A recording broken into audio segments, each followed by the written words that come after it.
প্রিয় দর্শক, আপনাদের সবাইকে আমন্ত্রণ জানাচ্ছি আমাদের নিয়মিত আয়োজন ইস্পাহানি নিউজ আর এক্সট্রা দেখার জন্য, এবং আমন্ত্রণটা জানাচ্ছি অনেক শঙ্কা, অনেক ভয়, অনেক আতঙ্ক নিয়ে।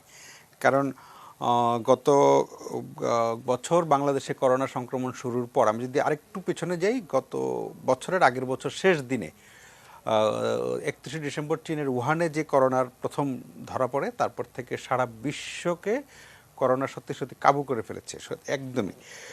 বিশ্বের উন্নত, অনুন্নত, স্বল্পোন্নত কোনো দেশই এই করোনার থাবা থেকে মুক্ত নেই। তার মধ্যে অনেক চেষ্টা হয়েছে নানাভাবে, অনেকগুলো টিকা এসেছে, টিকা প্রয়োগও শুরু হয়েছে, কিন্তু করোনাকে যেন কোনোভাবেই বাগে আনা যাচ্ছে না। আমি যদি গত বছর বাংলাদেশের কথা বলি, আজকের দিনটি করোনার বিবেচনায় বাংলাদেশে একটি খুবই ভয়ঙ্কর দিন বিবেচিত হবে, কারণ আজকে সংক্রমণের রেকর্ড হয়েছে 5,181 জন, এবং আজকে মৃত্যুর সংখ্যাও 45। গত কয়েকদিন ধরে, গত কয়েকদিন না আসলে কয়েক সপ্তাহ ধরেই করোনা দ্রুত বাড়ছিল।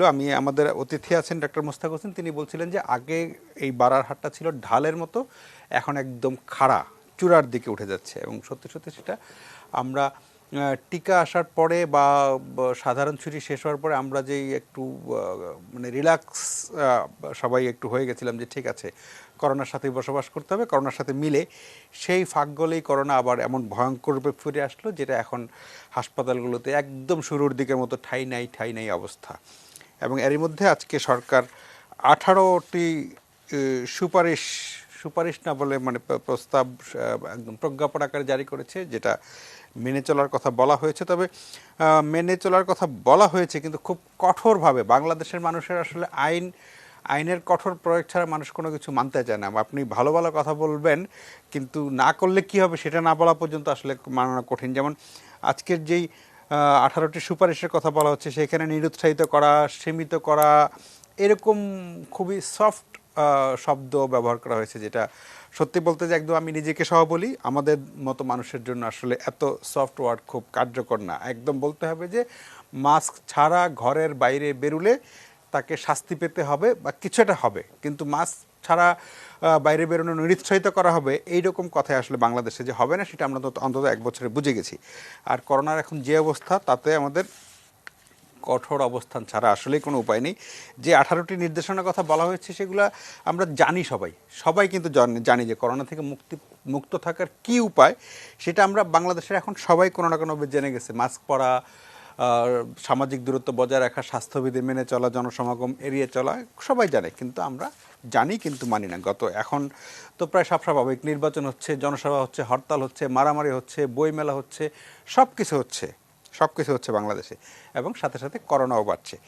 কিন্তু করোনার বাড়াটা কিন্তু আসলে বিপজ্জনক, কারণ করোনা আমাদের জীবন কেড়ে নেয়। আজকে 45 জন, এবং এই সংখ্যাটা এখন পর্যন্ত 4,949 জন বাংলাদেশে। ফলে সংখ্যাটা মানে খুবই ভয়ঙ্কর দিকে আমরা বোধহয় যাচ্ছি। সামনের দিকে কী হবে জানি না। যারা আছেন আমাদের সাথে অতিথি, তাদের কাছ থেকে শুনবো। সবাই আজকে সংযুক্ত আছেন। আপনারা জানেন যে করোনা সংক্রমণ শুরুর পর থেকে আমরা আমাদের যেই নিয়মিত টক শো, তাতে অতিথিরা অধিকাংশই বাসা থেকেই যুক্ত হন। আজকে সবাই বাসা থেকে যুক্ত হবেন। আছেন আইইডিসিআর এর প্রধান বৈজ্ঞানিক কর্মকর্তা ডাক্তার ASM আলমগীর, আছেন বঙ্গবন্ধু শেখ মুজিব মেডিকেল বিশ্ববিদ্যালয়ের ফার্মাকোলজি বিভাগের চেয়ারম্যান ডাক্তার মোহাম্মদ সাইদুর রহমান, আছেন কোভিড-19 টিকা সংক্রান্ত প্রচারণা কমিটির সদস্য সচিব ডক্টর মোস্তাক হোসেন, এবং আছেন বাংলাদেশ মেডিকেল অ্যাসোসিয়েশনের মহাসচিব ডক্টর এহতেশামুল হক চৌধুরী। সবাই বিশেষজ্ঞ চিকিৎসক, এবং সবাই আমাদের চেয়ে অনেক ভালো করে জানেন যে আসলে কিভাবে করোনা থেকে বেঁচে থাকতে হবে। আমি শুরুটা করতে চাই ডক্টর ASM আলমগীরকে দিয়েই, কারণ আলমগীর ভাই, আমরা যে কজন আছি এখানে, আলমগীর ভাই একদম আমাদের মানে করোনার তথ্যের মাঝখানে থাকেন। আমি একটু আপনার কাছ থেকে জেনে নিতে চাই যে এখন যেই ভয়ঙ্কর তথ্য, অন্তত যে 5,181 জন, এই এক বছর পরে এসে আমরা রেকর্ড করলাম, কি অবস্থা বাংলাদেশের এখনকার করোনা পরিস্থিতি? ধন্যবাদ আপনাকে। আমরা যদি আসলে গত কয়েক যাবৎ দেখি, ক্রমাগতভাবে করোনার সংক্রমণ হার যেটা বাড়ছে, এবং সেটাতে আজকে আমরা 5,000 অতিক্রম করেছি, এবং এটাই বোধ হয় বাংলাদেশের সর্বোচ্চ সংখ্যক শনাক্ত আজকে, এবং অনেকগুলো মানুষও আজকে মারা গেছেন। আমরা আসলে একটা ভয়ানক ঝুঁকির মাঝখানে পড়ে গেছি বলাই ভালো, এবং সেটা যে অবস্থায় আমরা এখন এসেছি, এখন বাস্তবতা হচ্ছে যে আমাদের কঠোরভাবে যদি আমরা যেই প্রজ্ঞাপনটি আজকে জারি হয়েছে সেটা যদি কঠোরভাবে এখনো পালন করি আমরা, তাহলে হয়তো সংক্রমণ এখনো কমানো সম্ভব। কিন্তু বাস্তবতা হচ্ছে যে আহ, আহ, আমাদের শুধু আইন প্রয়োগ করে বা সরকারি নিয়ম কানুন দিয়ে সবাইকে মানানোটা অত্যন্ত কঠিন। এখানে আজকে আমরা বাংলাদেশে জানি না, খুব কম মানুষ আছি যে মাস্ক পরে ঘর থেকে বেরোতে হবে করোনার সময়। এটা অত্যন্ত ভয়ানক একটি সংক্রামক ব্যাধি, মানুষ থেকে মানুষে ছড়ায়। এবং আজকে এই মুহূর্তে পৃথিবীতে 2 কোটির বেশি মানুষ হাসপাতালে অথবা বাড়িতে চিকিৎসা নিচ্ছেন। প্রতিদিন প্রায় 10,000 করে মানুষ মারা যাচ্ছে। অর্থাৎ ভয়ানক রকম ভাবে প্রচন্ড একটা মহামারী, সেটা সারা পৃথিবীতে বিদ্যমান। এবং সেখানে আমরা এই দেশে অন্তত সবাই, আমরা অধিকাংশ মানুষ জানি যে আমাকে মাস্ক পরতে হবে।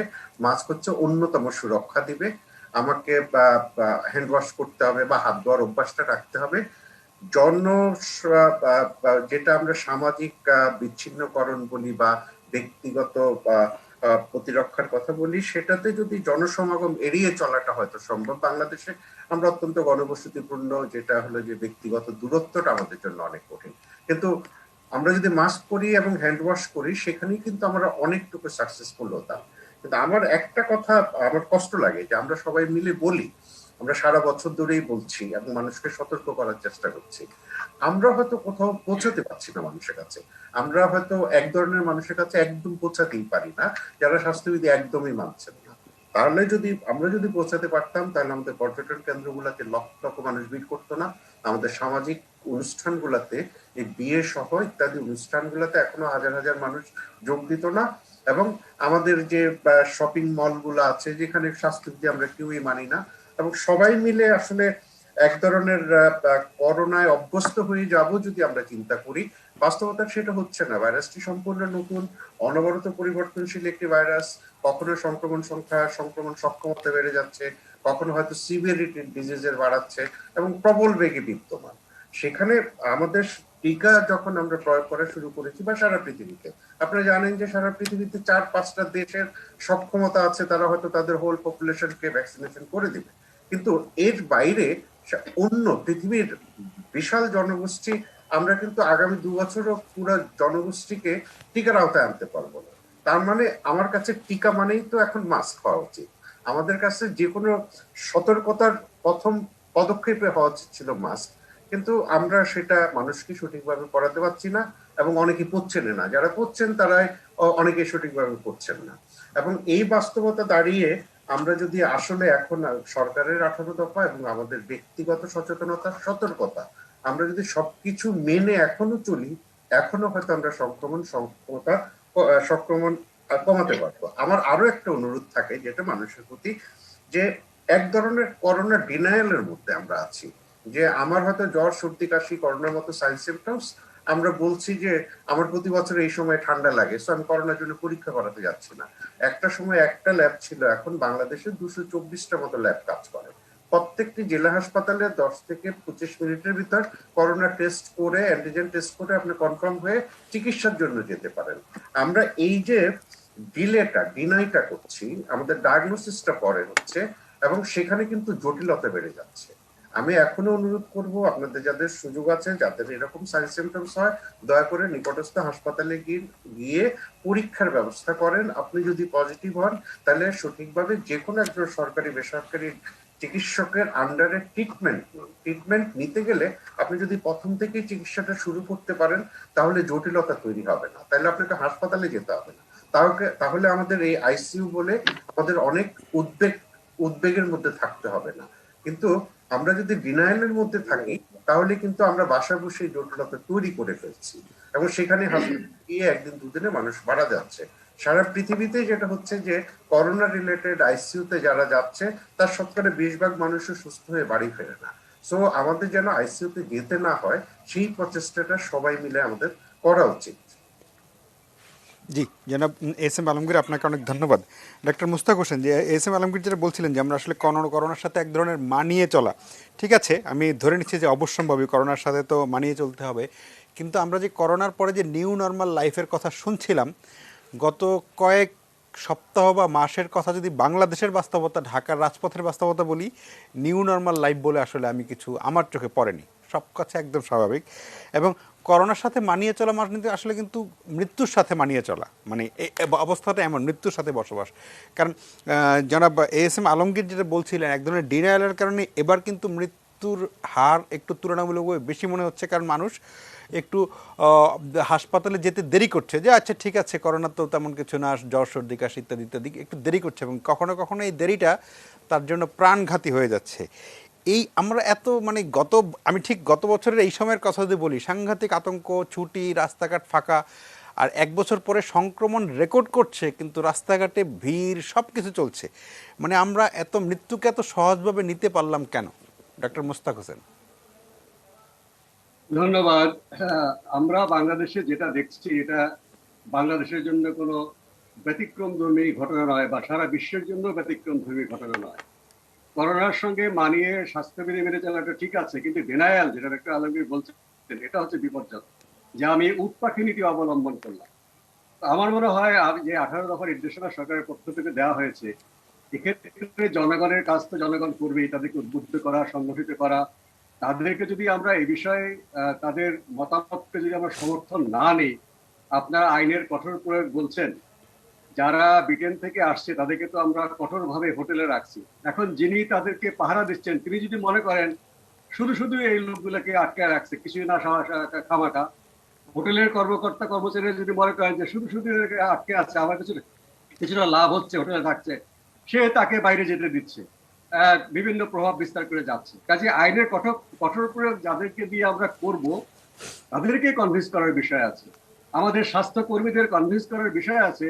যখন আমরা হাসপাতালে ডিউটি করব, রোগী দেখতে গিয়ে কতজন করোনা আক্রান্ত হচ্ছে, আর হাসপাতালে ডিউটির ফাঁকে যখন আমি চা সিঙ্গারা খাচ্ছি ক্যাফেটেরিয়ায় বসে, কতক্ষণ বেশি থাকছি, মাস্ক না খুলে তো খাওয়া যাবে না।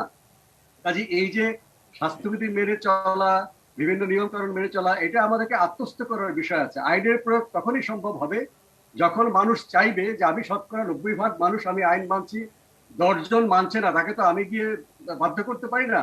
তার জন্য রাষ্ট্রীয় প্রতিষ্ঠান রয়েছে, তারা সেই কাজটি করুক, যেটা মার্চ এপ্রিল মে মাসে হয়েছে। এখন যদি শতকরা 90% মানুষ আইন মানতে না চান, আপনি সেখানে আইনের কঠোর প্রয়োগটা সীমাবদ্ধ থাকবে। মানুষ যদি এ বিষয়ে উদ্বিগ্ন থাকে, তারা প্রতিবিধান চায়, তারাই দাবি করবে যে কেন আইন শৃঙ্খলা কর্তৃপক্ষ এগুলো দেখছে না। আমি যেটা বলবো যে এর আরেকটি বিষয়, সেটা অনালোচিত রয়ে গেছে, এখনো আপনারা বাকিরা আলোচনা করবেন, আইসোলেশন এবং কোয়ারেন্টাইন করা।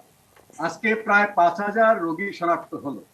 এই 5,000 রোগীকে যদি 3 দিনের মধ্যে তাদের সাথে যোগাযোগ করে খবর নেওয়া না হয়, তাদের চিকিৎসার অবস্থা কিরকম, যে ডক্টর আলমগীর বলছিল, তাকে হাসপাতালে যেতে হবে কিনা, নাকি হাসপাতালে না গিয়ে সে যদি স্বাস্থ্যবিধি মেনে আইসোলেশনে থাকে এবং অবজারভেশনে থাকে তাহলে চলবে কিনা, এই উপদেশটা আগামী 3 দিনের মধ্যে কারা দিচ্ছে স্বাস্থ্য বিভাগের পক্ষ থেকে, IDCR, MIS, ডিজিজ কন্ট্রোল। কিন্তু তারা কতজন?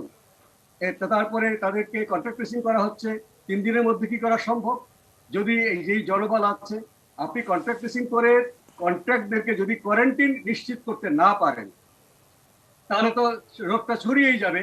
যিনি আজকে আক্রান্ত হচ্ছেন, আমাদের জনবল নাই, তাকে যদি আমি টেলিফোন করি 14 দিন পরে, তাহলে তো সে ইনকিউবেশন পিরিয়ডটা পার হয়ে গেল। এই যে রোগের সংক্রমণ প্রতিরোধ করার বিষয়ে কিন্তু আমাদের নজর কম। অবশ্যই আইসিইউকে আমরা সজ্জিত করব, অবশ্যই হাসপাতালে বেড বাড়াবো, অবশ্যই হাই ফ্লো অক্সিজেন আনবো, ডাক্তার বাড়াবো, হাসপাতাল বাড়াবো। আমাদের জনসংখ্যা অনুপাতে এমনি এগুলো কম, বাড়াতে কোনো আপত্তি নাই। কিন্তু সংক্রমণের উৎসমুখ যদি বন্ধ করার জন্য আমরা গুরুত্ব না দেই, শুধুমাত্র বিদেশ থেকে যারা আসছে তাদেরকে নিজের পয়সা খরচ করে হোটেলে রাখার বিষয়ে আমরা যত্নবান থাকি, আর যে দেশের ভিতরে যারা শনাক্ত হচ্ছে তাদেরকে যদি আমরা কোয়ারেন্টাইন করবার জন্য কোনো সামাজিক সহায়তা না দেই, যাদেরকে আইসোলেশনে থাকার কথা তাদেরকে যদি সামাজিক সহায়তা না দেই, তাহলে হবে না। একজন নিম্ন আয়ের মানুষ তার দিন আনে দিন খায়, কেন ডিনায়াল করছে? সে যদি 14 দিন ঘরে থাকে, তাকে খাওয়াবে কে? তার চাকরিটা চলে যাবে। যে একজন দিন মজুর লেবারের কাজ করে, সে যদি সেলফ আইসোলেশনে থাকে, তোর কাজটা চলে যাবে, তার গ্যারান্টিটা কি? সরকারি আইসোলেশন কেন্দ্রে যদি সে থাকে, তার মৃদু লক্ষণ, তার শ্বাসকষ্ট ওঠেনি, সরকারি আইসোলেশন কেন্দ্রে যদি একজন দিনমজুর থাকে, তার চাকরি খাবার জন্য চিন্তা করবে যে কন্ট্রাক্টর তাকে নিয়োগ করে। তার পরিবারের সদস্যরা যদি সরকারি কোয়ারেন্টাইন কেন্দ্রে থাকে, তাহলে তাকে খাবারের গ্যারান্টিটা অন্তত স্থানীয় সরকার কর্তৃপক্ষ, ওয়ার্ড কাউন্সিলর, স্থানীয় ধনাঢ্য ব্যক্তি এবং সরকার তার সে দায়িত্ব নিতে পারে। তাই আমার মনে হয় নিশ্চয়ই নাগরিকরা অজানা সংক্রমণের উৎস থেকে প্রতিরক্ষার জন্য স্বাস্থ্যবিধি মেনে চলবেন। বদ্ধ ঘরে যেন একসঙ্গে অনেক মানুষ না থাকে, সেই টার্গেটেড অ্যাপ্রোচটিকে খুবই সুন্দর নির্দেশনা দেওয়া হয়েছে। একজন রাস্তায় যখন চলাফেরা করছেন, সেই মুহূর্তে তার সংক্রমিত হওয়ার ঝুঁকিটা কম, যতটা না তিনি যখন একটা দোকানে যাচ্ছেন, একটা বদ্ধ ঘরে অনেক মানুষ একসঙ্গে ভিড়ের মধ্য দিয়ে সে দোকান থেকে কিনছেন, কিংবা একটা টেলিফোন অফিসে যাচ্ছেন বা ব্যাংকে যাচ্ছেন, সেই জায়গাটা কিন্তু আমাদের কঠোরতা দরকার। এবং রাস্তাঘাটে আমি সচেতনতা কার্যকলাপ করবো। আর সবচেয়ে বড় কথা হচ্ছে, যারা সংক্রমিত হচ্ছে সেই উৎসটা যদি আমি না অ্যাড্রেস করি, অর্থাৎ আমি যদি আমার পায়ে ধুলা না লাগে, পায়ে জুতোটা না পরি, সারা পৃথিবী আমি লকডাউন করে সারা পৃথিবী চামড়া দিয়ে মুড়ে কিন্তু আমি এখন করোনা কন্ট্রোল করতে পারবো না। যেটা প্রথম দিকে যখন মার্চ এপ্রিল মাসে আমাদের অনেক নতুন অভিজ্ঞতা ছিল, সারা বিশ্বের লোক জানতো না কিভাবে করোনা কন্ট্রোল করা যায়, কিভাবে চিকিৎসা হয়, তখন কিন্তু মানুষ উদ্বিগ্ন ছিল। অনেক মানে নির্ধারিত সময়ের আগে আমরা স্কুল বন্ধ করেছি, নির্ধারিত সময় মানে ফর্মুলা অনুযায়ী যে নির্ধারিত সময়, তার আগে আমরা সারা বাংলাদেশের যাতায়াতকে বন্ধ করেছি, বিশেষজ্ঞ বিমান যোগাযোগ বন্ধ করেছি, আমরা সুফলও পেয়েছি। এখন যেরকম সুনামির ঢেউয়ের মতো করোনা সংক্রমণ বাড়ছে, এইরকম সুনামির ঢেউ হতো যদি আমরা 26শে মার্চ সবকিছু বন্ধ করতে না পারতাম। সেটি আমাদের সুফল অবশ্যই পেয়েছি। ধীরে ধীরে ঢালুর মতো সংক্রমণটা উঠেছে, আবার ঈদের সময় খুলে গেছে, আবার উঠেছে। এখন কি করব আমরা? আমাদের টার্গেটেড অ্যাপ্রোচে যেতে হবে। যে নির্দেশনা দেওয়া হয়েছে, আমাদের প্রথম টার্গেট হবে আইসোলেশন এবং কোয়ারেন্টাইন। যারা হাসপাতালে যাওয়া প্রয়োজন নেই তাদেরকে সেটা নিশ্চিত করা। তারপরে হচ্ছে যেখানে ভিড়ের জায়গা, বদ্ধ করে অনেক মানুষ কাজ করছেন, সেখানে যেন যে ক্যাপাসিটির অর্ধেক বলেছে, আসলে ফর্মুলা অনুযায়ী বলা উচিত 1/3 ক্যাপাসিটি। যতজন আসন ক্ষমতা একটা বাসে বা একটা ছোট ঘরে, সেখানে 1/3 থাকার কথা, সেখানে সরকার অর্ধেক বলেছে। অর্ধেকটাই আমরা মানি না কেন? যদি মাস্ক পরে অর্ধেক মানুষ সেখানে থাকি এবং 15 মিনিটের বেশি সেখানে থাকতে না হয়, আমি সেবা নিতে ব্যাংকে যাচ্ছি, ব্যাংকের কাউন্টারে যেন আমাকে 15 মিনিটের আগেই কাজ সেরে বিদায় দেওয়া হয়, তাহলে কিন্তু আমি সংক্রমণের ঝুঁকি থেকে কম থাকবো। এইভাবে আমাদেরকে একেবারে নির্দিষ্ট লক্ষ্য ভিত্তিক, জায়গা ভিত্তিক স্বাস্থ্যবিধি মানতে হবে।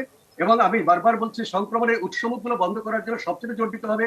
তাহলে হাসপাতালে রোগীর সংখ্যা কমে আসবে, বা যেই সিট আছে, আমাদের আরো সিট প্রয়োজন হবে। সংক্রমণটা তো এখন থেকে যদি আমরা সবাই মিলে নামি সর্বাত্মক ভাবে, এর ফলাফল পেতে আমাদের 2 সপ্তাহ লাগবে। এই জন্য বলা হয়েছে যে সরকারি যে বিধিটা, এটা 2 সপ্তাহ বলবৎ থাকবে। কালকে থেকে যদি আমরা সর্বাত্মক ভাবে ঝাঁপিয়ে পড়ি, আমরা 2 সপ্তাহ পরে দেখবো যে এই সংক্রমণটা নেমে আসছে। যেভাবে নভেম্বরে আমরা নেমেছিলাম, নভেম্বরে সংক্রমণের ঊর্ধ্বগতিটা মাত্র 2 সপ্তাহ হচ্ছে, তারপরে নেমে গেছে। আমরা যদি এইভাবে আগামীকাল থেকে নামি, নিশ্চয়ই 2 সপ্তাহের পরে নামবে, কিন্তু 2 সপ্তাহের মধ্যে রোগী জ্যামিতিক হারে বাড়তে থাকবে। আমি জানি না মৃত্যুর সংখ্যা, ক্ষয়ক্ষতির সংখ্যা কতটুকু বাড়বে, মৃত্যুর সংখ্যাটাও কিন্তু পাল্লা দিয়ে বাড়ছে। কাজে এইগুলো যদি আমরা এভাবে যাই, তাহলে আমরা এই করোনা সংক্রমণকে নিয়ন্ত্রণ করতে পারবো। নতুবা আমাদের নিয়ন্ত্রণের বাইরে চলে যায়, তখন সারা বাংলাদেশে ঢালাও ভাবে সবকিছু বন্ধ করে দেওয়া ছাড়া উপায় থাকবে না। সেক্ষেত্রে ঝুঁকি থাকবে। যারা প্রান্তিক মানুষ, নিম্ন আয়ের মানুষ, স্বল্প আয়ের মানুষ, সবার বাসার দরজায় পুলিশ দিয়ে তাদেরকে জোর করে ঘরে রাখা যাবে না। তাদেরকে কিভাবে সরকার সামাজিক সহায়তা দিবেন, তাদের খাওয়া পড়ার ব্যবস্থা করবে। সরকার শুধু নয়, সেই পাড়া মহল্লার যারা অবস্থাপন্ন ব্যক্তি, যারা সচ্ছল ব্যক্তি, বিভিন্ন বেসরকারি সংগঠন, সবাইকে এগিয়ে আসতে হবে। যেভাবে মার্চ এপ্রিল মে মাসে এগিয়ে এসেছিল, সবাই কিন্তু তার প্রতি বেশি খবর রেখেছে। এবং ঢাকা বিশ্ববিদ্যালয়ের টিএসসির মতো জায়গায় একজন ছাত্র, যার কোনো সেই আয় নেই, তিনি কিন্তু প্রায় কয়েক মাস মানুষের কাছ থেকে সহযোগিতা নিয়ে সেখানকার ভাসমান মানুষকে খাইয়েছেন, যেন তারা স্বাস্থ্যবিধি মেনে তারা অবস্থান করতে পারে। সেই জায়গাটা নিশ্চিত না করলে, যদি আমরা সারা বাংলাদেশ ঢালাওভাবে বন্ধ করি, এটি কার্যকরী করা যাবে না। যেভাবে আমরা দেখছি যে হোটেল থেকে কোয়ারেন্টাইন ভঙ্গ করে আমাদের যে প্রবাসী বন্ধুরা বিয়ে শাদী করতে চলে যাচ্ছেন, এই ধরনের ঘটনা হলে সেটা প্রহসনে পরিণত হবে এবং আমাদের বিপদ থেকে আমরা মুক্ত হতে পারবো না। আমরা আশা করি এইভাবে ধাপে ধাপে যদি আমরা এগোই, নিশ্চয়ই যে ভয়ঙ্কর হাতছানি দেখছি, সেই ভয়ঙ্করটাকে আমরা পোষ মারাতে পারবো। আমরা আবারও বাংলাদেশে স্বাভাবিক অবস্থা আনতে পারবো। কিন্তু স্বাস্থ্যবিধি আমাদের মানতেই হবে। আমাদের টিকা, যে পর্যন্ত টিকা সারা বাংলাদেশের 70-80% মানুষকে না দিতে পারি, এবং যে পর্যন্ত সারা বিশ্বে থেকে করোনা বিদায় না নিচ্ছে কিংবা পর্যদস্ত না হচ্ছে, আমাদের অবশ্যই স্বাস্থ্যবিধি মেনে চলে আমাদের নতুন যে স্বাভাবিক জীবন, সেই স্বাভাবিক জীবনে যেতে হবে। আমরা কখনোই যদি এই গত ফেব্রুয়ারি মাসে যে কাজগুলো আমরা করেছি, আমরা ভেবেছি করোনা বিদায় নিয়েছে, আমরা সমস্ত সামাজিক অনুষ্ঠান মানে করেছি, কোনো আত্মতুষ্টির স্বাস্থ্যবিধি জায়গাটা আসলে বিধি নেই, মেনে সেটাই। জি সেটি করা যাবে না। জি ধন্যবাদ। জি, জনাব মুস্তাক হোসেন আপনাকে ধন্যবাদ। ডক্টর এহতেশামূলক চৌধুরী, ডক্টর মুস্তাক হোসেন যেটা বলছিলেন যে আমরা আসলে যদি উৎসমুখটা বন্ধ করতে না পারি, একবার যদি বন্যা পানি ছুটে যায় তাহলে কিন্তু সেই পানিকে বাঁধে আটকানো কঠিন। কিন্তু সেই উৎসমুখটা, যেমন যারা বিদেশ থেকে আসছেন কোয়ারেন্টিনে, তারা হোটেল থেকে বেরিয়ে যাচ্ছেন আমি জানি, বিয়ে শাদী করছেন। আর আমাদের পর্যটন কেন্দ্রগুলোতে আমরা দেখেছি গত ফেব্রুয়ারিতে কক্সবাজারে লাখ লাখ মানুষ ছিল। ফলে এই জায়গাটা আমরা যারা যাচ্ছি বা ইয়ে করছি তাদেরও তো জীবনের ঝুঁকিটা, কিন্তু এই উৎসমুখটা আমরা বন্ধ করতে পারছি না কেন? ধন্যবাদ আপনাকে। আমি এতক্ষণ ডক্টর মোস্তাক ভাই এবং ডক্টর আলমগীরের বক্তব্য শুনছিলাম। আমি আজকের আমার দুটি এক্সপেরিয়েন্স আমি এখানে শেয়ার করে তারপর আমার বক্তব্য রাখছি। আমি আমার গ্রামের দুটি উপজেলা হেলথ কমপ্লেক্স আমি আজকে সরেজমিনে প্রত্যক্ষ করতে গিয়েছিলাম। কারণ আপনারা জানেন যে মাঝে মাঝে বাংলাদেশ মেডিকেল অ্যাসোসিয়েশনের পক্ষে আমরা চিকিৎসকদের অনুপ্রেরণা দেওয়ার জন্য বা তাদেরকে কাজে আরো মনোযোগী করার জন্য মাঝে মাঝে তাদের সামনে গিয়ে আমরা উপস্থিত হই। আজকে আমি দুটি উপজেলায় গিয়ে যে চাক্ষুষভাবে যেটি পর্যবেক্ষণ করলাম সেটি হলো উপজেলা হাসপাতালেও তারা হিমশিম খাচ্ছেন, যারা রুগীরা আসছেন তাদের মুখে মাস্ক নেই। একটি হাসপাতালে একজন রুগী আসবেন, সরকারের এত প্রচারণা, গণমাধ্যমের এত প্রচারণা, চিকিৎসকদের এত বক্তব্য, তারপরেও তারা মাস্ক ছাড়া হাসপাতালে চিকিৎসা গ্রহণের জন্য আসছে। Number one observation. Number two observation, আমি দুটি উপজেলা হাসপাতালের করোনার জন্য যে টিকা কেন্দ্র দেখতে পেলাম, সেখানে একটি কেন্দ্রে দেখলাম মাত্র 3 জন টিকা নিতে আসছেন, আরেকটি কেন্দ্রে 7 জন টিকা নিতে আসছেন। আজ পর্যন্ত আমাদের টিকা দানের সংখ্যা আমরা রেজিস্ট্রেশন করেছি 67,44,569, কিন্তু টিকা দিয়েছি আমরা 53,19,679।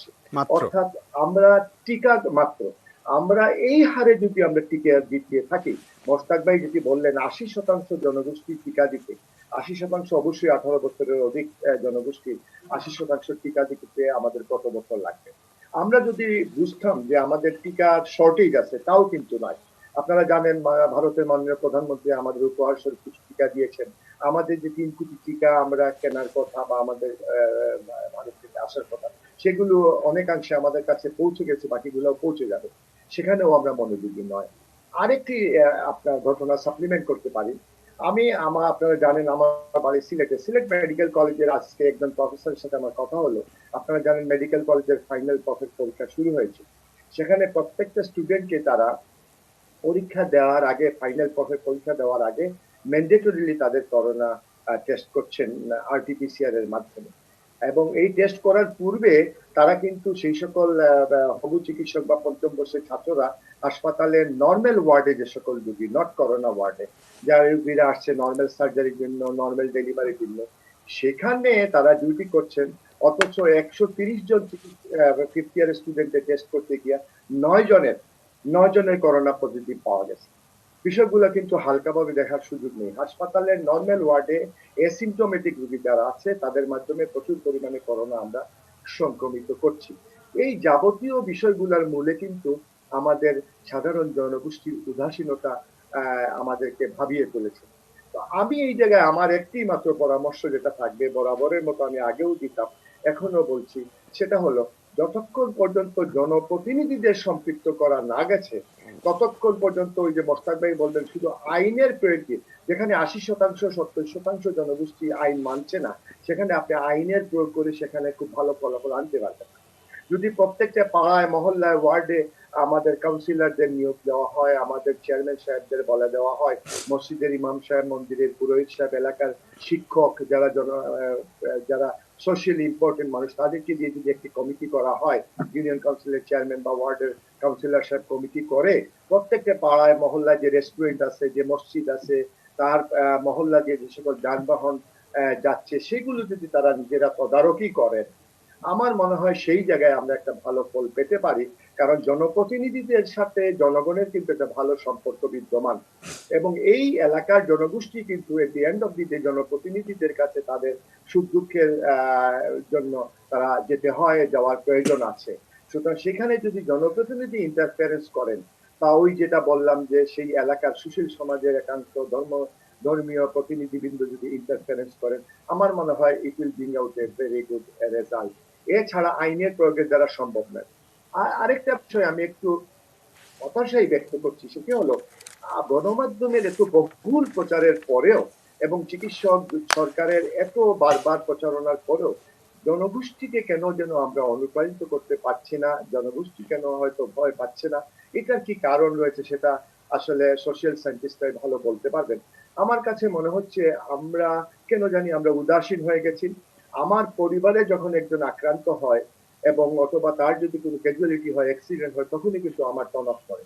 এছাড়া ওই পাশের পরিবারের একজন আক্রান্ত হয়েছেন বা অন্য মহল্লার একজন আক্রান্ত হয়েছেন বা আমার মহল্লার একজন তরুণ ব্যক্তি আক্রান্ত হয়েছেন, তার ডেড বডি আনা হয়েছে হাসপাতাল থেকে, সেগুলো আমার মনে খুব একটা দাগ কাটছে না। এই বিষয়গুলো গভীরভাবে বিবেচনায় আনা দরকার এবং যারা সমাজের সাধারণ মানুষের মনস্তাত্ত্বিক বিষয় নিয়ে কাজ করেন, আমার মনে হয় শুধু সায়েন্স দিয়ে সেখানে কাজ হবে না, মনস্তাত্ত্বিক বিষয়ে আমাদেরকে অ্যাপ্রোচ করতে হবে, তাদেরকে বোঝাতে হবে আপনি যে সিমটোমেটিক বা আপনার যে সামান্য সর্দি জ্বর হয়েছে, এটা কিন্তু আপনার জন্য আপনার পরিবারের জন্য কাল হয়ে দাঁড়াতে পারে। আইন শৃঙ্খলা রক্ষাকারী বাহিনী আসলো আপনার সামনে, আপনি তাদেরকে দেখানোর জন্য মুখে আপনার থুতথুতে লাগানো মাস্কটা আপনি মুখে পরে নিলেন, এটা আপনি নিজের সাথে নিজে প্রতারণা করছেন। আইন শৃঙ্খলা রক্ষাকারী বাহিনীর সাথে প্রতারণা নয়, রাষ্ট্রের সাথে প্রতারণা নয়, আপনি পক্ষান্তরে আপনার পরিবারকে ঝুঁকিতে ফেলে দিচ্ছেন এবং আপনার পরিবারই এইটার। আমরা ছোট্ট একটা বিরতিতে যাচ্ছি। আমরা অনুষ্ঠানের 3 জন অতিথির প্রারম্ভিক বক্তব্য শুনেছি। বিরতির পরে এসে শুনবো ডক্টর মোহাম্মদ সাইদুর রহমানের কথা।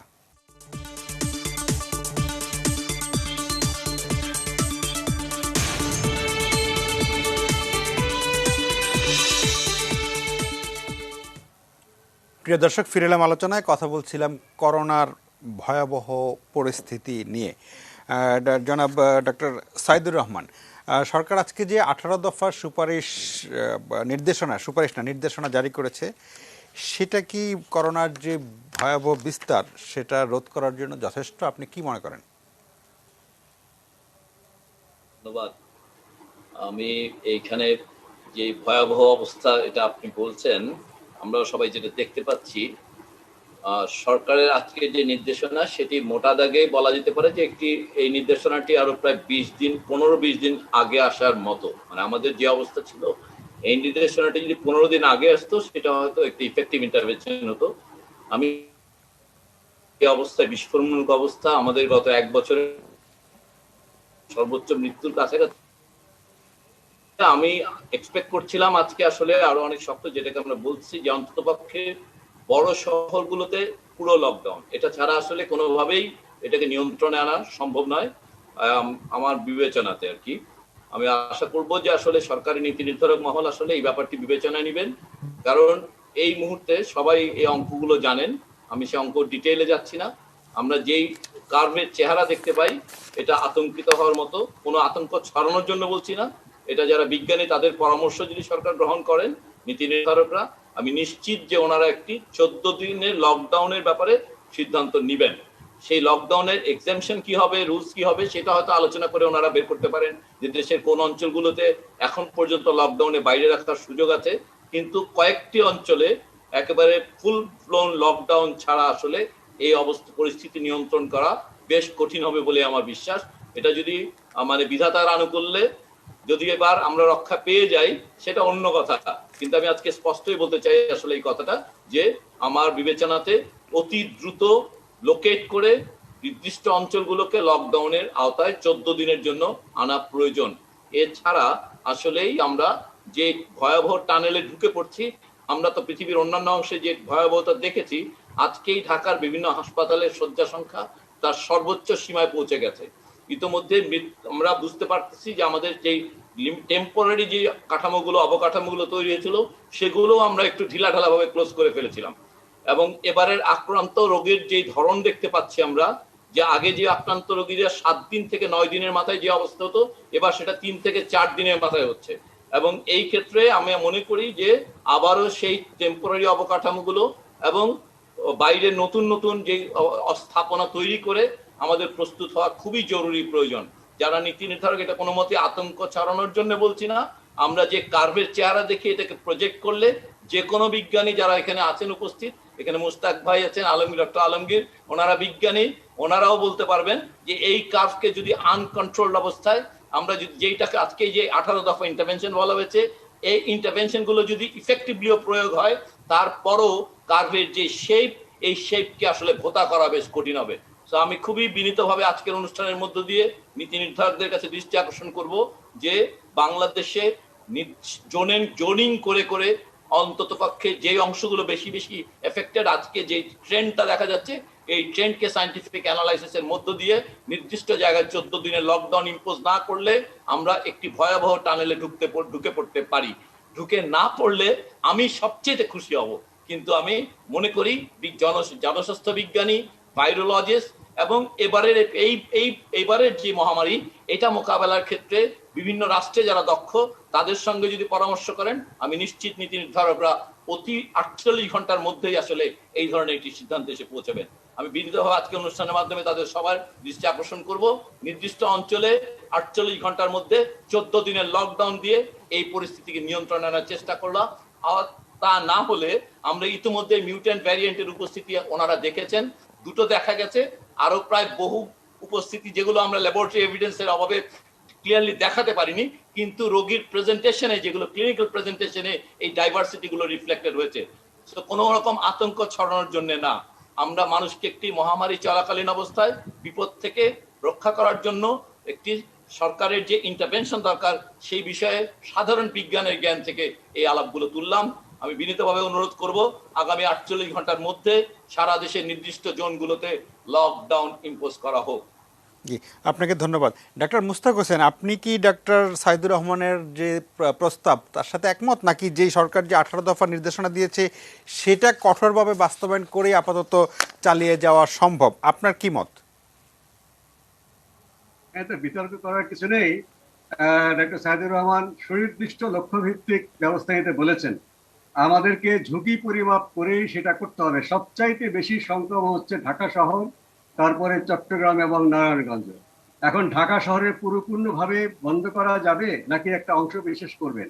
সেক্ষেত্রে কিন্তু এখানে হয়তো আমাদের বৈজ্ঞানিক তথ্য বিশ্লেষণ করে, এবং শুধুমাত্র এই চিকিৎসা বিজ্ঞানী বা জনস্বাস্থ্য বিজ্ঞানী নয়, এখানে সমাজ বিজ্ঞানীও প্রয়োজন হবে এবং নগর পরিকল্পনাবিদও প্রয়োজন হবে। ঢাকা শহর পুরোপুরি বন্ধ করা গেলে ভালো হতো, কিন্তু আমার মনে হয় সেখানে ঝুঁকি বিবেচনা করে এখানে বিভিন্ন ভাগ করে যেটা জোন বলা হয়েছে সেভাবে করতে হবে। তবে এটা ঠিক, অবিলম্বে কোনো কোনো জায়গায় সবচাইতে ঝুঁকিপূর্ণ অঞ্চল, যে লাল অঞ্চল যদি বলি, সেগুলো যাতায়াত এবং চলাচল সীমিত আমাদের করতে হবে। এবং চলাচল সীমিত করলেও আমি যেটা বলেছি 14 দিনের মধ্যে তার ফলাফলটা পাবো। এই 14 দিনে কিন্তু সংক্রমণটা আরো বাড়বে। আর বিভিন্ন জেলা যেগুলো মাঝারি ধরনের সংক্রমণ বাড়ছে, হলুদ এলাকা যদি আমরা বলি, সেগুলোর সংখ্যা কিন্তু কম না। আজকে স্বাস্থ্য দপ্তরের সংবাদ সম্মেলনে 28টি জেলাকে চিহ্নিত করা হয়েছে, যেগুলোকে ইমিডিয়েটলি যদি আমরা ব্যবস্থা না নিই, সেখানে আরো দ্রুত ব্যবস্থা নেওয়া দরকার। সেগুলো যেন লাল এলাকায় পর্যবসিত না হয়, কারণ সেখানে এখনো নিয়ন্ত্রণ করাটা সহজ। এইভাবে আমাদেরকে অবশ্যই একটা ঝুঁকিপূর্ণ বিবেচনা করে, তথ্য বিশ্লেষণ করে, আর্থ সামাজিক জনস্বাস্থ্য সবকিছু বিবেচনা করে আমাদের দ্রুত সিদ্ধান্তে আসা দরকার। আমরা যেন হাত পা গুটিয়ে বসে না থাকি। জনগণের কাজ করবে, জনগণটা তাদেরকে আমরা নিশ্চয়ই উদ্বুদ্ধ করবো, এবং জনগণকে সমাবিষ্ট করার জন্য আমি ডক্টর এতেশামুল হক চৌধুরী দুলালের সঙ্গে পরিপূর্ণভাবে একমত। জনগণের যারা নেতা, তাদেরকে দিয়ে এই কাজটা করতে হবে। আইন শৃঙ্খলা কর্তৃপক্ষ কিংবা প্রশাসনিক কর্তৃপক্ষের নির্দেশ হুকুম দিয়ে কিন্তু কাজ এখন হবে না। প্রথম পর্যায়ে ছিল, যখন অজানা ছিল জিনিসটা, 1 বছরের মাথায় জনগণের নেতারা, সেটা রাজনৈতিক নেতা, ধর্মীয় নেতা, সামাজিক সাংস্কৃতিক নেতা, পেশাজীবী নেতা, তাদের সম্পত্তি করতে হবে এই করোনা মহামারী নিয়ন্ত্রণের কাজটা। এটা কোনো ব্যক্তি বা গোষ্ঠীর কাছে সীমাবদ্ধ রাখলে হবে না। Whole society approach, whole government approach. সরকারের মধ্যে শুধু স্বাস্থ্য বিভাগ নয়, পরিবার পরিকল্পনা বিভাগের হাজার হাজার কর্মী রয়েছে, রেড ক্রিসেন্টের হাজার হাজার কর্মী, তারা অবশ্যই কাজ করছেন। কৃষি বিভাগের, প্রাণী সম্পদ বিভাগের কর্মী রয়েছেন, শিক্ষা বিভাগের সবচেয়ে বেশি কর্মী রয়েছে। সবাইকে সমাবিষ্ট করে, এবং যে জেলায় জেলায় সমন্বয় কমিটি রয়েছে, উপজেলাতে সমন্বয় কমিটি রয়েছে, সেখানে জনপ্রতিনিধিরা উপদেষ্টা আছেন, সেই জনপ্রতিনিধিদেরকে সক্রিয়ভাবে সম্পৃক্ত করে এই কাজটি এখন করতে হবে সব এলাকাতেই। যেখানে লাল এলাকা, সেখানে আমরা সবচাইতে মানে এই পদক্ষেপ নেব, যেগুলো আমরা চলাচল নিয়ন্ত্রণের জন্য, যেটা হলুদ এলাকা সেখানে মাঝারি নেবো, সেখানে সচেতনতা বেশি হবে। আর যেখানে এখনো পর্যন্ত সে বিপজ্জনক টার্ন নেয়নি, সেখানে আমরা জনগণকে সমাবেশিত করবো যেন সেই এলাকাগুলোতে সংক্রমণটা সীমিতই থাকে। তাহলে কিন্তু আমরা আহ এগিয়ে যাব। আমাদের সোজা কথা যে নিষ্ক্রিয় বসে না থেকে আমাদেরকে বাস্তব কাজে নেমে যেতে হবে এবং সবাইকে এই বিষয়ে সক্রিয় হতে হবে। ধন্যবাদ। জি, জনাব মুস্তাক হোসেন, আপনাকে ধন্যবাদ। ডাক্তার এস এম আলমগীর, আপনিও শুরুতে বলছিলেন যে মানে মানে লক্ষণ থাকলে দ্রুত মানে টেস্ট করানো এবং হাসপাতালে যাওয়া, আর ডাক্তার এহতেশামূলক চৌধুরী তার দুটি মানে গ্রামের দিকে দুটি হাসপাতাল পরিদর্শনের অভিজ্ঞতার কথা বলেছেন। আমি একটু যদি আমার ব্যক্তিগত অভিজ্ঞতার কথা বলি, যে আমি আমার পারিবারিক কারণে গত দুদিন আমাকে ঢাকার একটি হাসপাতালে, নামি বলি ল্যাবিড হাসপাতালে যেতে হয়েছিল। সেখানে ডাক্তারদের সামনে, রুমের সামনে বা ডায়াগনস্টিকের সামনে যেমনভাবে ভিড়, লিফটে যেমন গাদাগাদি করে ওঠা, মানে হাসপাতালের পরিস্থিতি, এবং সেটা কোনো সরকারি হাসপাতাল না, সেটা কোনোভাবেই স্বাস্থ্যবিধির দূরতম ধারে কাছেও নেই। তো এই অবস্থা মানে, এবং যেখানে হাসপাতালে যারা যাচ্ছেন তারা সবাই কোনো না কোনো রোগ নিয়ে যাচ্ছেন, সেখানে একদম গাদাগাদি করে বসার জায়গা নেই, তেমন অবস্থা। আর যদি হাসপাতালে চিকিৎসার কথা বলি, আমি গতকালকে আমি একজন করোনা রোগী, যিনি আইসিইউ লাগবে না কিন্তু সাধারণ একটি ওয়ার্ড বা একটি কেবিন পাওয়া যায় কিনা সেই জন্য অন্তত ঢাকার 4টি হাসপাতালের শীর্ষ নির্বাহীকে ফোন করেছিলাম, কোথাও একটি আসন পাইনি। ফলে কেউ যদি এখন হাসপাতালে যেতে চায় তাহলে, এবং আরেকজনকে যেন বলছিলেন যে ঢাকার হাসপাতালগুলো মোটামুটি তার সামর্থ্যের চূড়ায় পৌঁছে গেছে, এখন নতুন রোগী ভর্তি হওয়া সত্যি কঠিন। এইখানে আসলে কি করার? প্রবাসদা, আমি একটা কথা মানে খুবই স্পষ্ট করে বলি, আমরা বলি যে নো মাস্ক নো সার্ভিস বা নো মাস্ক নো এন্ট্রি, এটা সরকারি প্রোগ্রাম, কিন্তু বাস্তবতা হওয়া উচিত এখন নো মাস্ক নো মুভমেন্ট। আপনার কাছে মাস্ক নেই, আপনি রাস্তা বের হবেন না। এবং এইভাবে যদি আইন প্রয়োগ করা যায় সেটা একটা কথা। হাসপাতালের কথা যেটা বলা হচ্ছে, আজকে আমাদের স্বাস্থ্য দপ্তর থেকে একটি সংবাদ সম্মেলন করা হয়েছে, বলা হয়েছে, বারবারই বলা হয়েছে যে হাসপাতালগুলা সিট সংখ্যা বাড়ানোর আমরা চেষ্টা করছি, কিন্তু একটা বিশেষ অসুবিধায় আমরা পড়ছি, এবং সকল মানুষ অসুস্থ হলেই ঢাকার আশেপাশে সবাই ঢাকায় এসে ভিড় করছে। আমাদের জেলা হাসপাতালগুলোতে পর্যাপ্ত পরিমাণ শয্যা আছে এবং সেখানকার ডাক্তাররাও কিন্তু করোনা চিকিৎসা এখন পারদর্শী। সবাই যদি আমরা ঢাকায় এসে ভিড় করি, আমরা ঢাকায় যে রোগীর সংখ্যা এমনি বেশি আমরা জানি। এবং মোস্তাক ভাই যেটা বললেন, আসলে আজকে যেটা স্বাস্থ্য অধিদপ্তর থেকে বলা হয়েছে, আমাদের 27-28টি জেলা আসলে উচ্চ ঝুঁকিপূর্ণ জেলায় পরিণত হয়েছে। এবং এটা কিন্তু গত 10 দিনে যেগুলি আমাদের একদমই মানে নিম্ন ঝুঁকিতে ছিল সেগুলি একদম উচ্চ ঝুঁকিতে গেছে। এবং সেটা, এই ডাটাগুলো আমরা প্রতি শনিবার অ্যানালাইসিস করে আমরা হয়তো জেলা প্রশাসনকে দিচ্ছি, এবং জেলা প্রশাসন এবং আমাদের সিভিল সার্জন মহোদয়রা তারা কিন্তু তাদের অ্যাক্সেস আছে এই ড্যাশবোর্ডে, তারা তার জেলার প্রতিদিনকার আপডেটটা পান, এবং সেই অনুযায়ী হয়তো এখনকার কার্যক্রমগুলা জেলা ভিত্তিক হবে। এবং আমাদের যেটা আমাদের এহতেশাম ভাই বলেছেন বা মুস্তাক ভাই বলেছেন, যে আমাদের যে জেলা ভিত্তিক উপজেলা ভিত্তিক যে জনপ্রতিনিধিদের সংশ্লিষ্ট করে করোনাকালীন সময়ে একদম সেই মে জুনে আমরা যেসব কমিটিগুলো করেছি সেখানে আমাদের জনপ্রতিনিধিরা আছে, কিন্তু আমাদের জনপ্রতিনিধিদের আরো অনেক বেশিভাবে সংশ্লিষ্ট করতে হবে। এবং তাদের সাথে মিলে সরকারি বেসরকারি অর্গানাইজেশন যারা করে, আমাদের এখানে সামাজিক সংগঠনগুলোর এক ধরনের অনুপস্থিতি আছে। আমি হয়তো জানি যে স্বাস্থ্যবিধি মেনে অনেক কিছু করা যায় না সেজন্য, কিন্তু আমাদের সামাজিক সংগঠনগুলোকেও আরো প্রত্যক্ষভাবে এগিয়ে আসতে হবে।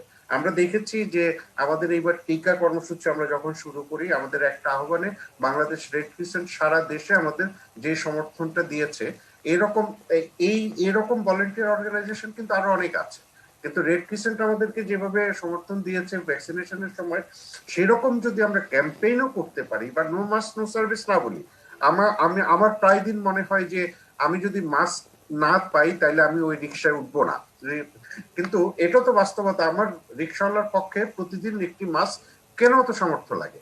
সো আমরা যদি মাস ডিস্ট্রিবিউশনের কর্মসূচি আমাদের সামাজিক সংগঠনগুলো করতে পারে কিন্তু, এবং সেখানে স্বাস্থ্যবিধি মেনে এই ক্যাম্পেইনটা করতে হবে। আমরা কয়েক মাস আগে দেখেছি যখন আমরা বলেছি যে সামাজিক সংগঠনগুলা অনেক ডিস্ট্রিক্টে, জেলা পর্যায়ে, উপজেলা পর্যায়ে ক্যাম্পেইন হয়েছে, সেখানে স্বাস্থ্যবিধি মানা হয়নি। সেটা কিন্তু আরেকটা ভয়ঙ্কর, যে আমি মাস ডিস্ট্রিবিউশন করে দল বেঁধে ছবি তুলবো এবং তখন কিন্তু আরো সংক্রমণ ছড়ানোর সম্ভাবনা থাকে। তবে সামাজিক সংগঠনগুলো যদি ইনভলভ হয়, ব্যক্তিগতভাবে আমরা সচেতন হই, সরকারি কর্মসূচি যদি সাথে সাথে চলে, এখনো সময় আছে আমাদের এই ভয়াবহ থেকে অবস্থা থেকে বের হতে হবে। লকডাউনের ব্যাপারগুলো আসলে হয় যে বাংলাদেশে তো কখনোই লকডাউন হয়নি, আমাদের সাধারণ ছুটি ঘোষণা করা হয়েছিল, এবং সাধারণ ছুটি ঘোষণা করে আমরা দেশ হিসাবে সেটা অ্যাফোর্ড করতে পারবো কিনা এখন, সেটা কিন্তু আসলে অনেক চিন্তার বিষয়। আমাদের মনে রাখতে হবে এই মহামারী পরের জীবন আর আগের জীবন কখনো তো এক হয় না। এই মহামারীতে আমাদের গরিব মানুষদেরকে আরো অনেক গরিব করে দিয়েছে, সো সার্ভাইভালের একটা বিশাল ব্যাপার থাকে। সেগুলি চিন্তা ভাবনা করে যদি একদম উচ্চ ঝুঁকিপূর্ণ এলাকাগুলা লিমিটেড লকডাউন আসে, সেটা আসতেই পারে, সেটাতে নিশ্চিতভাবে আমাদের উন্নতি হবে। জি, জনাবে এস এম আলমগীর, আপনাকে অনেক ধন্যবাদ। আমরা একটা বিরতিতে যাচ্ছি, বিরতির পর আলোচনায় ফিরবো। প্রিয় দর্শক, আশা করি ফিরে এসে আপনাদের সঙ্গেই পাবো। আমরা কথা বলছিলাম করোনার ভয়াবহ পরিস্থিতি নিয়ে।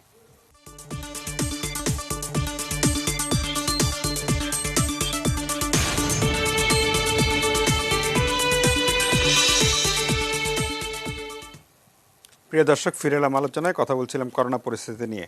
ডাক্তার এহতেশামুল চৌধুরী, আমি যেই কথাটি জানতে চেয়েছিলাম ডক্টর এস এম আলমগীরের কাছে, একই কথা আপনার কাছেও আমি জানতে চাই। আসলে মানে করোনা যেভাবে বাড়ছে প্রতিদিন এবং হাসপাতালের সক্ষমতা যেভাবে কমছে কমছে মানে আসলে যেটা আলোচনায় এসেছে যে মানে করোনা যখন শুরুর দিকে বাড়ছিল তখন হাসপাতালগুলো আস্তে আস্তে একটু করোনার জন্য তাদের শয্যা বা আইসিইউ বাড়াচ্ছিল, কিন্তু করোনা সংক্রমণ ক্রমে যায় অনেকগুলো হাসপাতাল আবার স্বাভাবিক অবস্থায় ফিরে এসেছে। এখন যখন করোনার আবার ঢেউ যেটা সুনামির মতো এসেছে, তখন কিন্তু আর হাসপাতালগুলো সামাল দিতে পারছে না।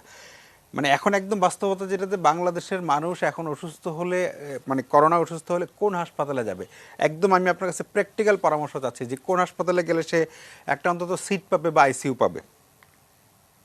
ধন্যবাদ আপনাকে। আইসিইউর বিষয়টা আমরা পরেই বলি। আমরা প্রথমে যেটা বলি, আমাদের যে টেকনিক্যাল কমিটি আছে তারা কিন্তু দুইটা পরামর্শ, গুরুত্বের সঙ্গে দুইটা পরামর্শ দিয়েছেন। একটি হলো যে আমাদের যে সকল এলাকায় 10% বেশি মানুষ সংক্রমিত হয়েছে সেই সকল এলাকাকে 21 দিনের জন্য লকডাউন করা, এটা একটা সফট প্রপোজাল। আর দ্বিতীয় যে প্রপোজালটা তারা দিয়েছেন সেটা হলো জেনোম সিকোয়েন্সিং করা, দ্রুত জেনোম সিকোয়েন্সিং করে কোন কোন এলাকায় আফ্রিকান ভ্যারাইটি বা ব্রাজিল ভ্যারাইটি অন্যান্য ভ্যারাইটি যেগুলো সব জায়গায় মানে আক্রান্ত হচ্ছে লোকজন, সেখানে আমাদের হেলথ যে ফেসিলিটি সেগুলো মোবিলাইজ করা। আর তৃতীয় আপনি যেটি বিষয় যেটি আপনি অবতারণা করেছেন যে হাসপাতালগুলোর সচেতনতা, আমি প্রথমেই স্বাস্থ্য মন্ত্রণালয়কে বিনয়ের সাথে অনুরোধ করবো যে সকল চিকিৎসক নতুন ভাবে রিক্রুটমেন্ট হয়েছিলেন করোনা কমে যাওয়ার কারণে 5% নিচে যখন করোনা চলে আসলো, সেই সকল নবীন চিকিৎসকদের আমরা আবার উপজেলা এবং তার হোম ডিস্ট্রিক্টের ডিসপেন্সারিতে আমরা ফেরত পাঠিয়েছিলাম। তাদেরকে দ্রুত যে সকল সংক্রমিত এলাকা, বেশিরভাগ এলাকা সংক্রমিত হয়েছে সেই সব এলাকার সংশ্লিষ্ট হাসপাতালগুলোতে আমরা আবার প্রদান করতে পারি।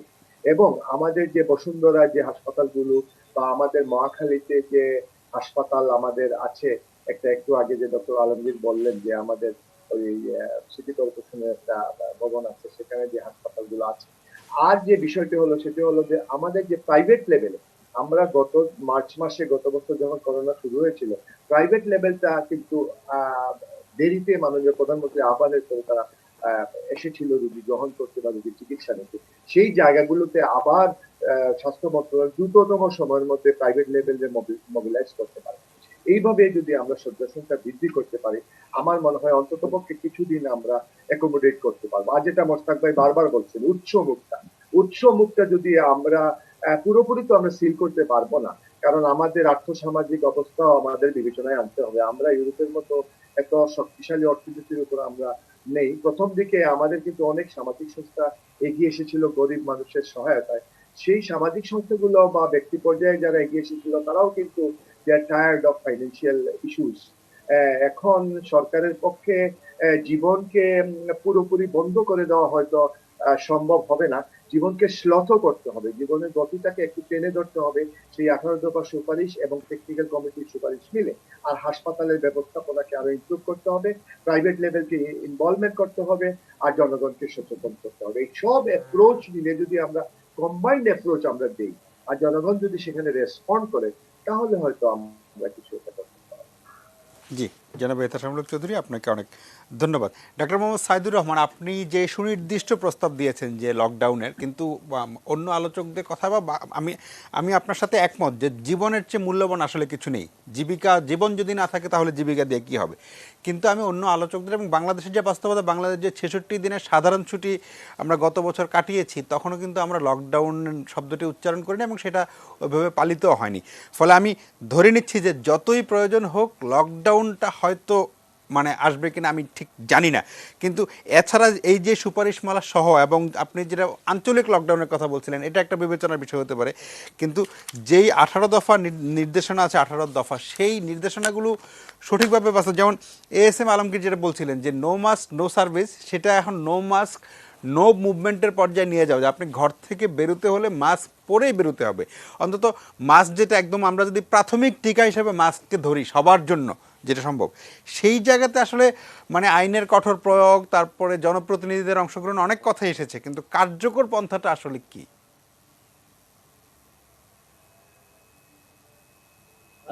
ধন্যবাদ। মানে কার্যকর পন্থা যেটা বলছি সেটা হচ্ছে যে আমরা তো 1 বছরের অভিজ্ঞতার আলোকে আসলে পন্থা নির্ধারণ করা দরকার। 1 বছরে বিভিন্ন এক্সারসাইজ হয়েছে, তার মধ্যে আপনি বলেছেন যে 60-66 দিনের একটা লকডাউন উচ্চারণ না করে সাধারণ ছুটি, সেটা কেমন কার্যকর ছিল আপনার কথাতে কিন্তু সেটা হয়েছে। আপনি ইতিমধ্যে বলেছেন যে আসলে নো মাস্ক নো সার্ভিস চাইতে এটাকে এক্সটেন্ড করে মানে আরো বাড়ানোর জন্য, কিন্তু আদৌ কি আসলে নো মাস্ক নো সার্ভিস টুকুই আমরা পেরেছি নাকি ইমপ্লিমেন্ট করতে? এবং জোনাল আমরা যদি 2021 সালের মার্চ মাসে এসে বাংলা এবং এত ডিটেল আন্ডারস্ট্যান্ডিং এর পরে 28,000 টেস্ট করেছি, আমাদের আর একটু বাড়ালেই আমরা মোটামুটি সারা দেশের পিকচারটা খুব ক্লিয়ারলি বুঝতে পারবো।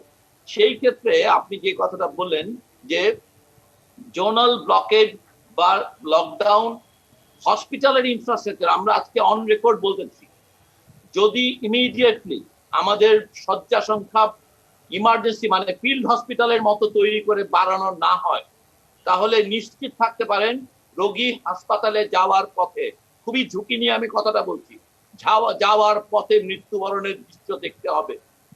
অতি দ্রুত ফিল্ড হাসপাতাল তৈরি করা দরকার। সেই ক্ষেত্রে দেশের যারা সমস্ত বিষয়ে দক্ষ তাদের অতীব দ্রুত তাদের অংশগ্রহণ নিশ্চিত করা দরকার।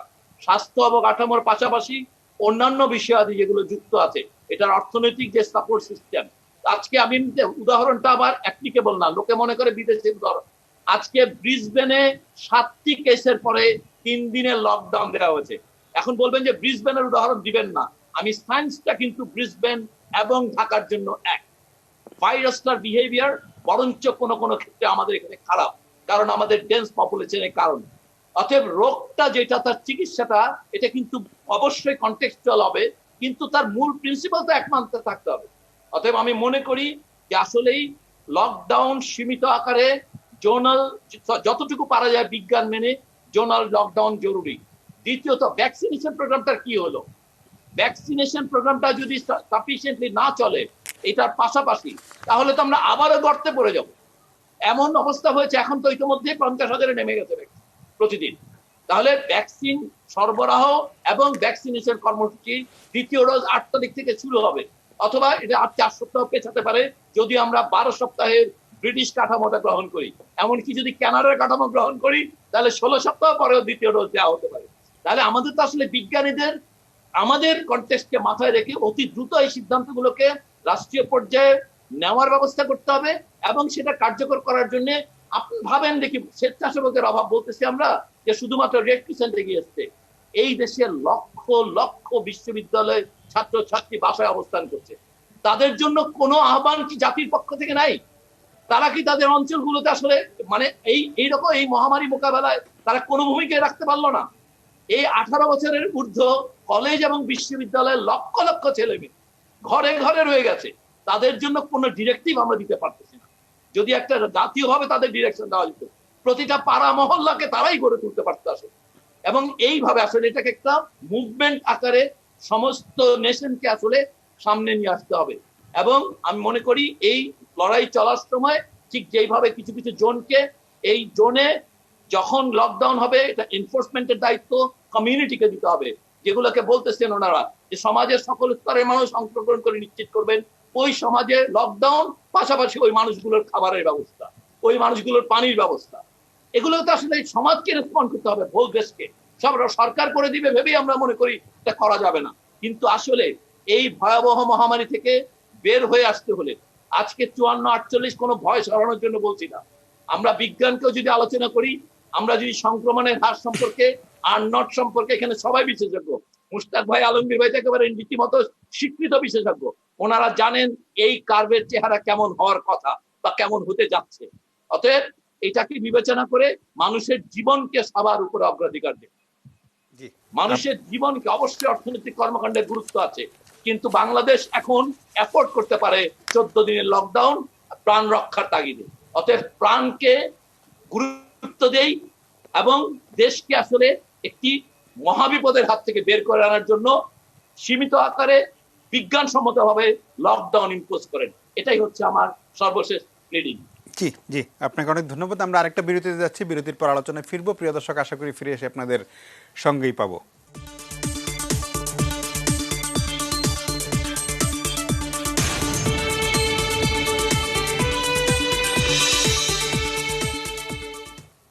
প্রিয় দর্শক, ফিরে এলাম আলোচনায়। কথা বলছিলাম করোনা পরিস্থিতি নিয়ে। আমরা অনুষ্ঠানের শেষ প্রান্তে চলে এসেছি। অল্প একটু সময় অল্প অল্প করে শুনবো। ডক্টর মুস্তাক হোসেন, বিরতির আগে ডক্টর সাইদুর রহমান ভ্যাকসিনেশন নিয়ে বলছিলেন যে ভ্যাকসিনেশনের কী অবস্থা। আমরা তো সব মিলে বোধহয় 53 লাখের মতো ভ্যাকসিন দিতে পেরেছি, যেটা এথাসমূলক চৌধুরী বলছিলেন। কিন্তু সংখ্যা তো, বাংলাদেশের জনসংখ্যা তো এই হারে দিলেও তো কয়েক বছর লাগবে। ফলে ভ্যাকসিনেশন দিয়ে করোনাকে দূর করা বোধহয় একটু কঠিনই হবে। কিন্তু আপনি যেহেতু টিকা সংক্রান্ত প্রচার প্রচারণা কমিটিতে আছেন, ভ্যাকসিনেশন এখন কোন পর্যায়ে আছে? এই ভ্যাকসিনেশন এখন খুব গতিটা বেশ ধীর। এখানে চাহিদা এবং সরবরাহের একটা বিষয় আছে। আমাদের হাতে যে ভ্যাকসিন এখন পর্যন্ত মজুদ আছে, সেক্ষেত্রে এই টিকা দানের গতিটা সামঞ্জস্যপূর্ণ। তবে যদি আমাদের টিকা সরবরাহ বাড়ে, সেক্ষেত্রে এই গতিটা আর বাড়াতে হবে। টিকা সরবরাহ বাড়ার আশা আছে, কিন্তু এই মুহূর্তে কিন্তু হাতে দ্বিতীয় ডোজের ভ্যাকসিনের একটা অধিকাংশ লোককে দেওয়া যাবে দ্বিতীয় ডোজের ভ্যাকসিন, এবং এর মধ্যে হয়তো পরবর্তী চালান আসবে। 12 লক্ষ ডোজের টিকা তো আমরা উপহার হিসেবে পেয়েছি।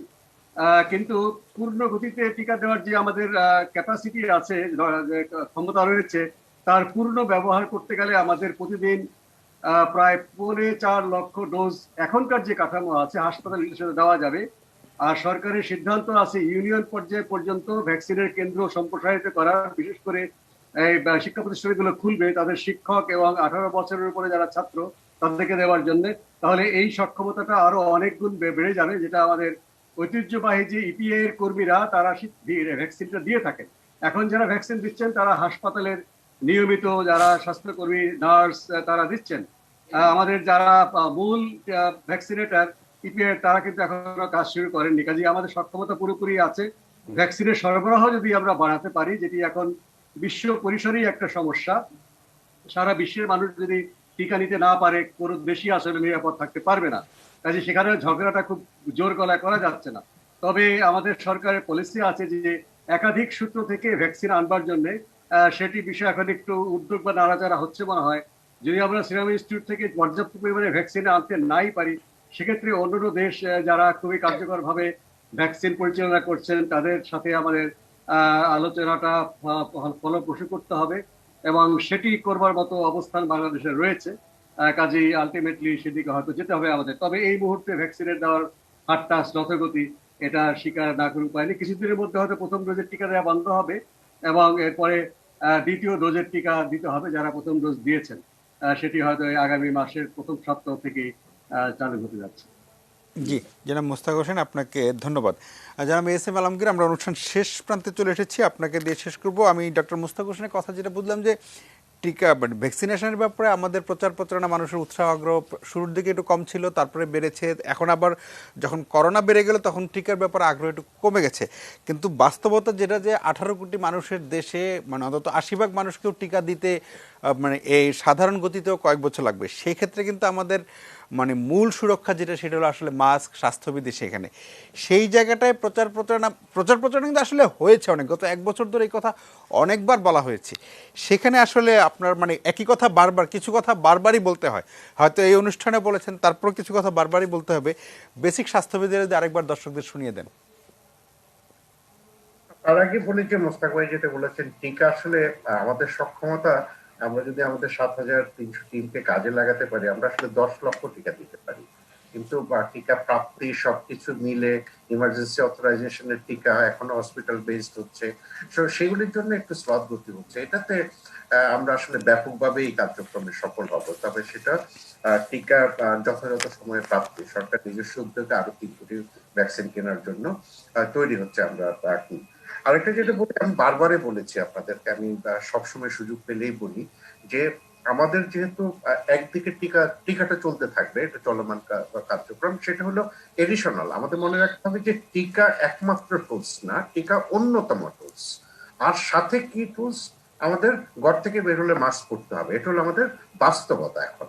এবং এটা আগামী 2 বছর অন্তত পক্ষে সারা পৃথিবীর 70-80% মানুষ যদি ভ্যাকসিন টিকা না নেয়, ততক্ষণ পর্যন্ত আমাদের এই ভাইরাসটি অনবরত পরিবর্তনশীল, মাস্ক আমাদের সেটা থেকে রক্ষা করতে পারে। আমাদের হাত ধোয়ার অভ্যাস, আমাদের যাতে শ্বাসতন্ত্রের সংক্রমণ হয় অধিকাংশ হাত থেকে হয়, এবং সাবান পানি দিয়ে 20 সেকেন্ড হাত ধুইতে হবে, এবং এটি বাস্তবতা। সুযোগ পেলেই ধুইতে হবে, এবং আমরা যদি বাইরে থাকি, আমাদের এই সুযোগটা না থাকে হাত ধোয়ার, তাহলে হ্যান্ড স্যানিটাইজারের ব্যাপক প্রচলন হয়েছে দেশে, হ্যান্ড স্যানিটাইজার ব্যবহার করতে হবে। আর যেটা আমরা যদি মুখে বলি ব্যক্তিগত দূরত্ব, সেটা আমি আসলে বলি যে কোনো জনসমাগম এড়িয়ে চলুন, যে কোনো জনসমাগম। পৃথিবীতে এখন পর্যন্ত এই করোনাকালীন সময় যেখানেই স্বাস্থ্যবিধি না মেনে জনসমাগম হয়েছে, সেখান থেকে করোনা সংক্রমণ বেড়েছে। সেটা এয়ারপোর্ট বলেন, সেটা বাজার বলেন, সেটা জনসমাবেশ বলেন, রাজনৈতিক বলেন, ধর্মীয় অনুষ্ঠান বলেন, সব জায়গা থেকে। সো এগুলি আমাদের এড়িয়ে চলতে হবে, এটাই বাস্তবতা। এবং আমরা আমাদের কথা মনে রাখতে হবে যে আমাদের বয়োজ্যেষ্ঠ মানুষ, আত্মীয় স্বজন, আমার বাবা মা, দাদা দাদি, এরা আমার বাসায় থাকে। তো আমি বাসায় এসেও কিন্তু আমার কিছু স্বাস্থ্যবিধি মেনে চলা উচিত। মনে রাখতে হবে, আমরা ইউকে ভ্যারিয়েন্টের কথা যত বলি বা সাউথ আফ্রিকান ভ্যারিয়েন্টের যত কথা বলি, সাধারণ মানুষ আসলে ভ্যারিয়েন্ট নিয়ে চিন্তিত না। সাধারণ মানুষের কাছে একটাই মেসেজ দিতে হবে, যে কোনো ধরনের করোনা ভাইরাসের জন্য মাস্ক পরতে হবে, হাত ধুইতে হবে, এবং জনসমাগম এড়িয়ে চলতে হবে। জি জি, জনাব এস.এম. আলমগীর, আপনাকে অনেক ধন্যবাদ, আপনাদের সবাইকে ধন্যবাদ। প্রিয় দর্শক, মানে লকডাউন হোক বা সাধারণ ছুটি হোক বা সরকারের আজকের জারি করা যে 18 দফার নির্দেশনা হোক, যাই হোক, সবগুলো কিন্তু করা হচ্ছে আপনার জন্যে, আপনার জন্যে। কারণ জীবনটা কিন্তু আপনার, এবং সেটা বাঁচিয়ে রাখা সরকার অনেক কিছু করবে, কিন্তু শেষ পর্যন্ত কিন্তু আপনার জীবন আপনাকেই বাঁচিয়ে রাখতে হবে। একদম একটা মাস্ক পরা মানে হলো যে মানে আপনার ভাইরাসের রাস্তাটা আটকে দেয়া, সেই আপনার শরীরে যেন করোনা ভাইরাস ঢুকতে না পারে, তার জন্য আপনাকে মুখে একটা মাস্ক লাগিয়ে রাখতে হবে। এটা সরকার হোক, পুলিশ হোক, জনপ্রতিনিধি আপনাকে মেরে ধরে যাই করুক, কিন্তু আপনার নিরাপত্তার দায়িত্ব আপনারই। ফলে নিজের জীবন, এবং শুধু আপনি না, আপনি ঝুঁকিতে থাকলে আপনার আশেপাশের পরিবারের সদস্য, বাবা মা ভাই বোন সবাই ঝুঁকিতে থাকবে। ফলে নিজের জন্য, নিজের পরিবারের জন্য, স্বজনদের জন্য আমাদের সবাই যেন আমরা প্রত্যেক সময় মাস্ক ব্যবহার করি এবং স্বাস্থ্যবিধি মেনে চলি। কারণ করোনা যেভাবে বাড়ছে, সামনে ভয়াবহ সময়, এই ভয়াবহ সময় পার হতে হলে আমাদের সবাইকে মিলেই পার হতে হবে। ভালো থাকবেন সবাই, সাবধানে থাকবেন, নিরাপদে থাকবেন। অপ্রয়োজনে বাইরে ঘোরাফেরা একদম করা যাবে না।